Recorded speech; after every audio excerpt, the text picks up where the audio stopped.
Granum. It reflect green. Reflect light. Okay. Okay. So ada betul-betul juga So dia reflect light Dia reflect light apa yang dia reflect? Green. Okay, dia akan reflect green light. Okay. Jangan salah, ada yang cakap dia reflect green color. Bukan color yang dia reflect. Dia reflect adalah light. Okay. Reflect green light. Alright. Okay. And chlorophyll. Yeah. Chlorophyll is the main photosynthetic pigment. Okay. The main photosynthetic pigments adalah chlorophyll. We have chlorophyll A and chlorophyll B. What is the differences between chlorophyll A and chlorophyll B? Dia punya differences adalah satu saja Dia punya side, okay, side chains dia ataupun functional group. Okay. Untuk chlorophyll A, the side chains consist of CH3. Okay, untuk chlorophyll A. CH3 kalau kita the molecular mass untuk CH3 saja adalah berapa? Kita ada kiraan minggu lalu kan? Ini ada kaitan dengan chromatography paper lah. Okay, kalau CH3, karbon berapa berat dia? 12. Karbon 12. Is it? Ya. Okay, 12 tambah 3. So, 14 lah. Kan? 12 tambah 3, 15 ya. Kalau CHO, okay, oksigen berapa? 16. Okay, 16 tambah 12, tambah 1. Okay, 16 tambah 12, tambah 1. 20. 9. 16, 12. Ya. Okay, 29. So, ini based on the side chains, okay, chlorophyll B heavier than chlorophyll A. Okay. Yang lain-lain dia punya komponen sama saja Dia ada porphyrin ring, okay, dan ada dia punya hydrocarbon tail. Okay. Porphyrin ring absorbing light, okay, light absorbing head yang ada magnesium. Yeah. Hydrocarbon tails interact with the hydrophobic regions of the protein inside the thylakoid membrane. Okay. So ini chlorophyll, the main photosynthetic pigments, ada dua part, ya. Complex ring dengan long side chains. Okay, 1, 2.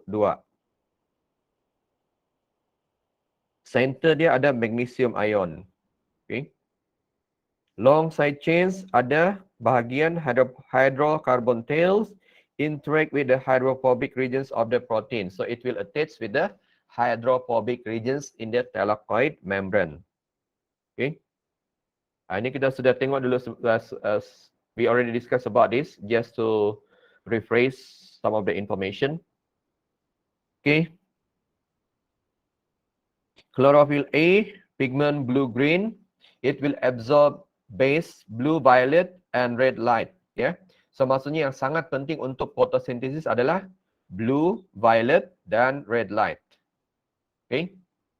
It will reflect blue-green light. Reflects blue-green light. That's why kita boleh detect warna blue-green. Yeah. The main ataupun the most abundant photosynthetic pigments. Yang paling banyak adalah chlorophyll A.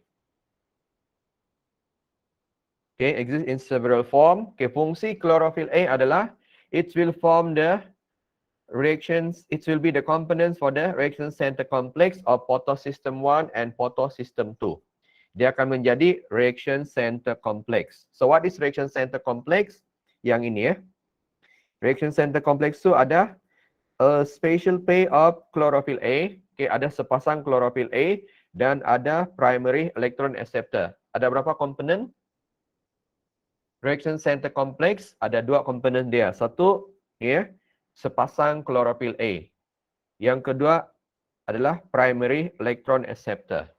Okay, itu adalah the function of chlorophyll A. What is the function of chlorophyll A? Dia akan menjadi components of the reaction center complex. Apa tu reaction center? Pusat di mana ataupun tempat di mana tindak balas berlaku ya, di dalam kloroplas. Boleh dapat? Maksudnya klorofil A adalah pusat tindak balas di mana tenaga the energy from the sunlight, ya, the energy from the sunlight will be converted into energy ataupun kita panggil sebagai photo-excited electron, ya. Ini kita akan bincang nanti ni lah. Okay, the energy will be used to energize electron. Okay. Lagi satu saya ulang sini, violet blue and red.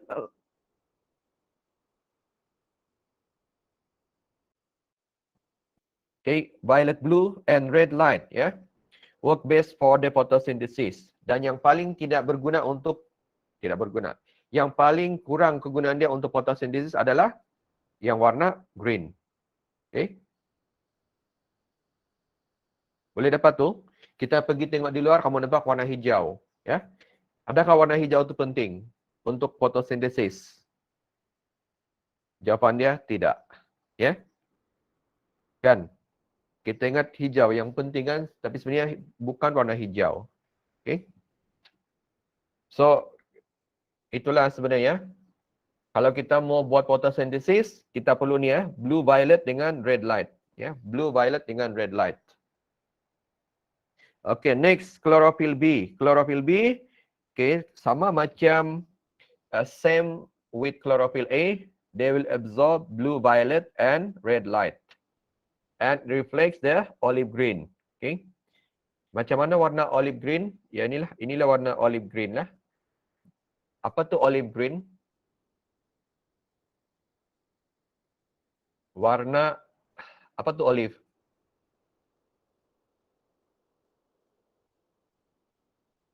Olive green tu buat apa ni? Olivia. Olivia tu lain mungkin, tu girlfriend tu Razman. Ya, warna buah apa ni? Zaitun. Gitu. Yes. Warna itulah olive green ya. Okay, kalau yang chlorophyll A tadi apa? Blue green kan? Ya, blue green tu beginilah warna dia. Okay, blue green. Kamu nampak macam warna pokok lah, warna pokok pula, warna daun ya. Itu yang kita nampak lah, itu blue green. Okay. Okay, apa fungsi chlorophyll B? Kalau chlorophyll A tadi reaction center. Kalau chlorophyll B dia akan menjadi the accessory pigments ya, ataupun the antenna pigments molecule ya. Dia akan okay. Sini di tengah-tengah ni chlorophyll A kan? A pair of chlorophyll A, ada dua lah ya. Dia dikelilingi oleh pigment-pigment ni, dia dikelilingi oleh accessory pigment ya. One of the pigment is chlorophyll, okay, chlorophyll B. Dapatkah tu? Okay, dalam photosystem, okay, in one photosystem kita ada reaction center dan kita ada light harvesting complex ataupun antenna pigments molecule. Okay. Semua photosynthetic pigments will assemble to form the photosystem. Di tengah-tengah dia ada chlorophyll A, sepasang chlorophyll A, and it will be surrounded by accessory pigments and antenna pigments molecule. Salah satu dia punya antenna pigments molecule adalah chlorophyll B. Okay. Selain daripada chlorophyll B, juga di sini adalah okay, carotenoid yang lain. Okay. Contohnya kerotin. Okay, apa lagi? Xanthophyll. Okay, dan juga theopoietin. Okay. Dan selain itu, antena molekul ini juga mengandungi chlorophyll A. Okay. Okay, ini sedikit confusing ya. Saya ulang balik ya. Untuk photosystem, dia punya reaction center adalah sepasang ya. Reaction center dia adalah sepasang chlorophyll A. Ya. And then the reaction center will be surrounded by accessory pigment or antenna pigments molecule yang terdiri daripada chlorophyll B, kerotin, xanthophyll, theopoietin dan juga chlorophyll A. Dapatkah?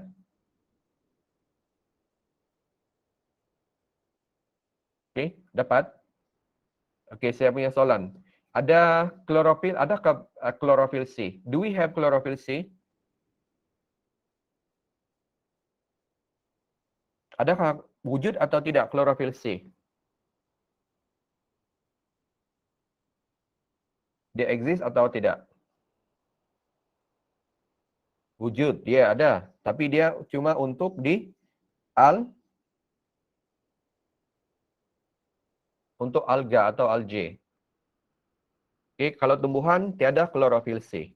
In plants there will be no chlorophyll C. Okay, so tiada klorofil C dalam tumbuhan ya. So jangan pandai-pandai klorofil A, klorofil B, klorofil C, klorofil D, diantam semua ya. Tidak. So dalam tumbuhan kita cuma ada klorofil A ya. The function of the chlorophyll A, dia akan menjadi reaction center and then juga will be the part of the antenna molecules ataupun the antenna pigments molecule, okay, beside chlorophyll B, pheopitin, carotene and xanthophyll. Boleh setakat ni? Boleh ya? So the function of the accessory pigments atau antenna molecule adalah to absorb light energy then transfer the energy to chlorophyll A. Okay, apa yang dia absorb? Sini dia tulis photon ya, tapi sebenarnya apa yang dia absorb? Dia absorb tu, okay,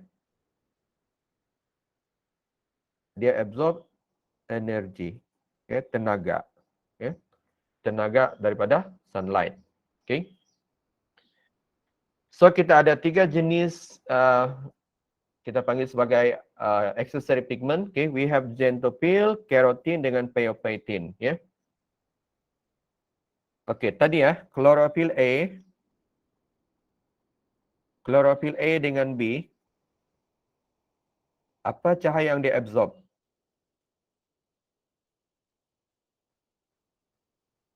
Blue, violet dengan red. Kan? Okay, chlorophyll A dengan B sama saja, dia absorb blue violet dengan red light. Itu yang dia absorb, ya. Tapi untuk carotenoids, ya, for carotenoids, okay, it absorb blue violet, okay, and okay, kalau xanthophyll blue violet, kalau carotene blue violet dengan blue green. Okay, kalau pheopitin tidak ada spesifik yang dia absorb, ya. Sebab dia adalah pheopitin, it's formed from the breakdown or degradation of chlorophyll. Okay, so pheopitin selalunya chlorophyll yang sudah degrade lah, so dia akan jadi pheopitin, ya. Pheopitin dia akan nampak warna grey, ya, kita akan nampak dia warna grey. Kalau carotene, okay, warna ni, warna apa ni? Warna carrot, orange, ya. Kalau xanthophyll warna yellow, okay, dia akan reflect yellow light, okay, so dia akan nampak warna kuning lah. Apa fungsi dia? Fungsi dia semua ni sama macam chlorophyll B, iaitu it will form the accessory pigment ataupun it will form the part of the light harvesting complex ataupun juga dikenali sebagai antenna pigments molecule. Okay. Ia sama macam chlorophyll B. Okay, sini kamu baca sini ya. Apa fungsi carotene? Kalau kamu pernah dengar makan contoh kita makan orange ya, makan carrot, orang cakap dia sebagai antioksidan, ya. Maksudnya kalau kita makan dia adalah untuk antioksidan lah dalam kita punya badan, ya. Tapi di dalam tumbuhan, in plants, ya, actually carotenes will involve in photoprotection, ya. Carotenes atau carotenoids involved in photoprotection. Apa itu photoprotection? Ya, it will absorbing and dissipating excessive light energy. Ya, contoh kalau cahaya sangat terik, ya, ataupun tenaga daripada matahari itu sangat tinggi, it can damage the plant cell. But carotene will absorb and dissipating the excessive light energy. Ya, dia akan serap dan dissipating membebaskanlah ataupun ya dia akan panggil apa ya? It will protect the plants from the excessive light. Itulah fungsi dia, photoprotection. Boleh dapat tu? Maksudnya carotenoid selain daripada to form the light harvesting complex, it also will involve in photoprotection to protect the plant leaves, okay, ataupun the plant cell. Pada human, kita anggap dia sebagai inilah antioxidant, okay, dalam kita punya nutrients kita. Dapat? Okay, kalau dapat bagus.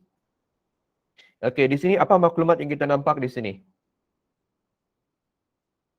The light spectrum ataupun kita panggil sebagai photon, ya, that is important ataupun that will be used for photosynthesis adalah terdiri daripada kumpulan visible light sahaja, cahaya yang kita boleh nampak. Apa tu visible light? Okay, the color that can be that can be detected by our eyes. Okay, apakah color tersebut? Inilah daripada the light spectrum from daripada blue ataupun violet blue sampai kepada red. So itu adalah cahaya yang kita boleh nampak, ya. In short, okay, the color of the rainbow. Ya. Itulah cahaya yang kita boleh nampak. Cahaya-cahaya lain kita boleh nampak. Nur, Ada certain orang mungkin boleh nampaklah, ya, cahaya-cahaya lain, ya. Okey. Gelombang, ya. Ini gelombang. Macam mana kita tahu dia punya tenaga? Apa dia punya kaitan dia? Dia adalah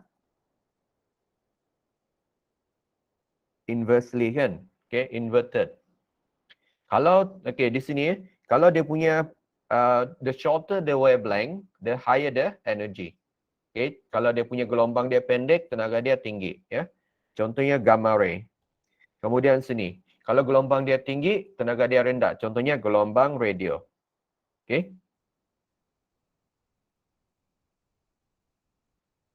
Boleh dapatkan ni? Tengok, ya. Kita punya knowledge, okay, your knowledge about the wavelength ataupun the wave can make difference in your life, ya. Contoh, ya. Kita boleh, kalau kita boleh manipulate ni, okay, X-ray contohnya, kita guna apa untuk, what we can use, or what is the application of X-ray? Tengok tulang, okay. Ini UV, apa application, what is the application of UV?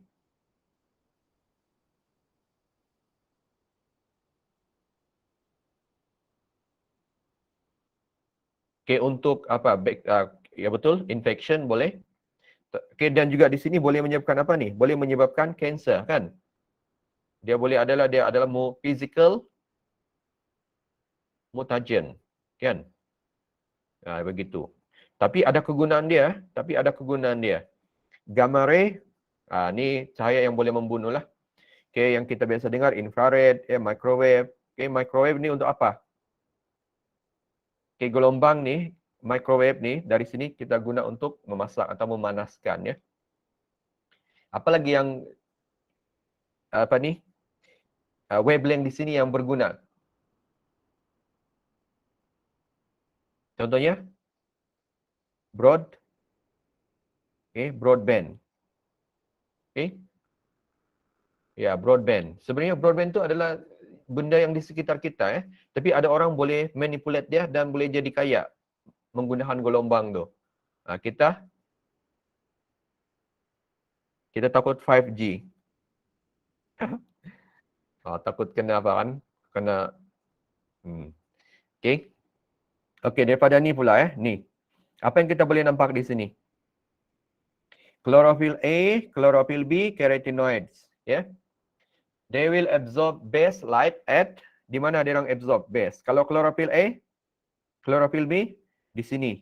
Ini adalah blue violet, okay, ataupun violet blue. Okay, kalau kemudian di sini adalah apa? Sini adalah red, ya. So ini orang sudah buat kajian, ya. Okay, chlorophyll A and chlorophyll B, okay, the rate of reaction of chlorophyll A and chlorophyll B akan meningkat, ya, pada kumpulan cahaya merah dan juga violet blue. Okay. Carotenoid. What is the function of carotenoid? Okay. It will increase the efficiency of photosynthesis. Okay. Maksud dia, okay, maksudnya di sini apa ni? Bukan setakat blue violet dengan red light sahaja digunakan untuk fotosintesis. Bahkan kita boleh guna juga di bahagian sini. Ini apa?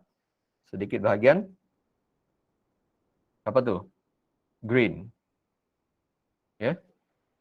Kan? Blue green. Sedikitlah blue green ya. Okay, so apa yang kita boleh belajar di sini? What we can learn? We can learn that photosynthesis will involve ataupun the photosynthetic pigments will be needed in photosynthesis. So kita ada berapa photosynthetic pigments? Kita ada chlorophyll A, chlorophyll B dan carotenoid. Ya. So untuk apa tu carotenoid? To increase the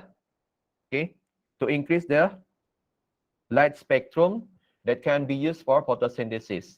Otherwise, cahaya-cahaya ni adalah tidak berguna langsung lah. Ya.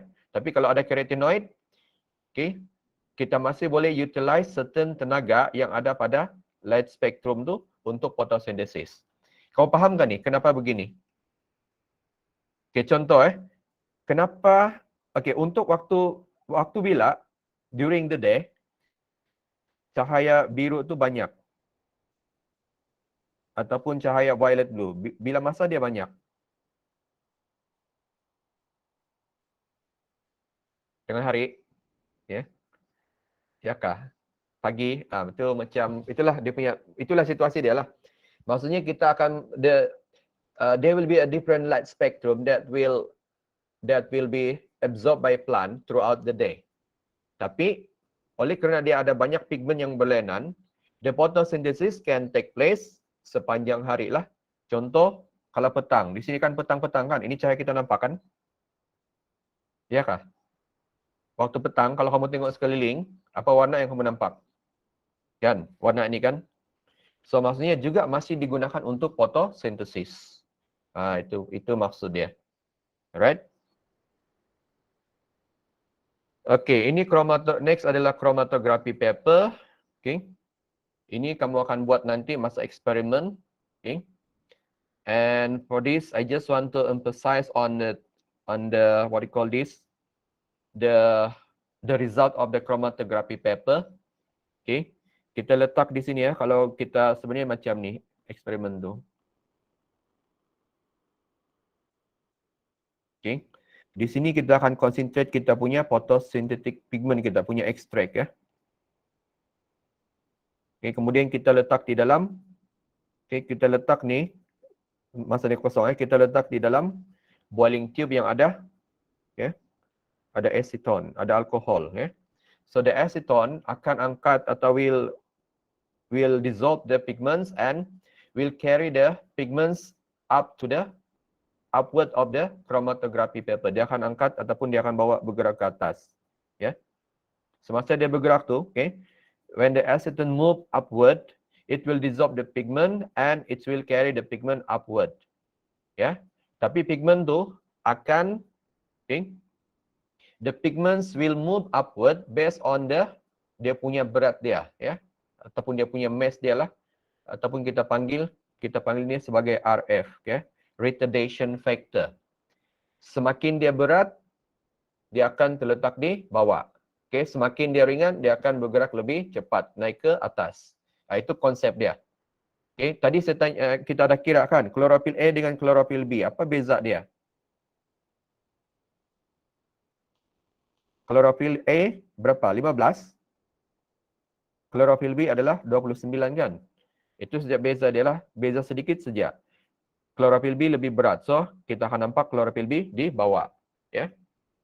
So, dalam kamu punya chromatography paper nanti, dia punya susunan lebih kurang macam ni lah.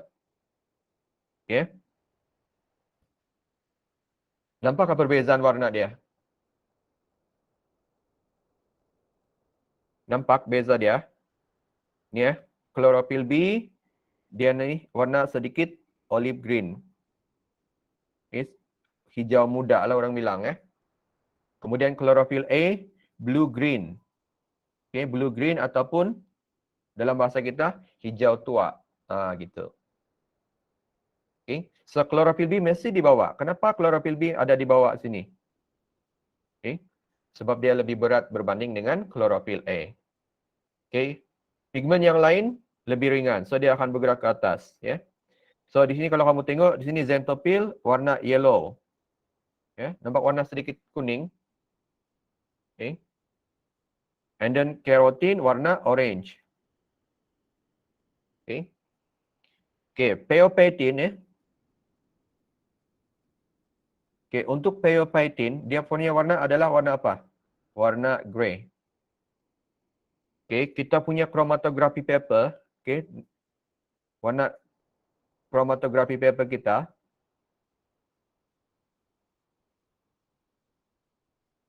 Okay. Juga warna grey. So untuk phosphate, kita tidak akan nampak ya. Phosphate tidak boleh detect sebab kita punya because the chromatography paper itself also it's a bit grey in color. So there will be not enough ataupun not not enough contrast between the phosphate and chromatography paper. That's why it's not easy to detect the phosphate. Somehow, we can say that phosphate itu berada somewhere between carotene dan xanthopil. Di sana ada phosphate, tapi tidak kelihatan dengan jelas. So in your practical nanti, phosphate tu kamu tidak akan nampak ya. Tapi kalau kamu label phosphate juga, kamu kena jelaskan macam mana boleh nampak. Okay? Mengerti?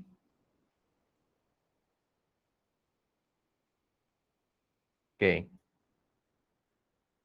Okey, kita rehat sekejap sebelum kita proceed kepada apa ni? Before we proceed with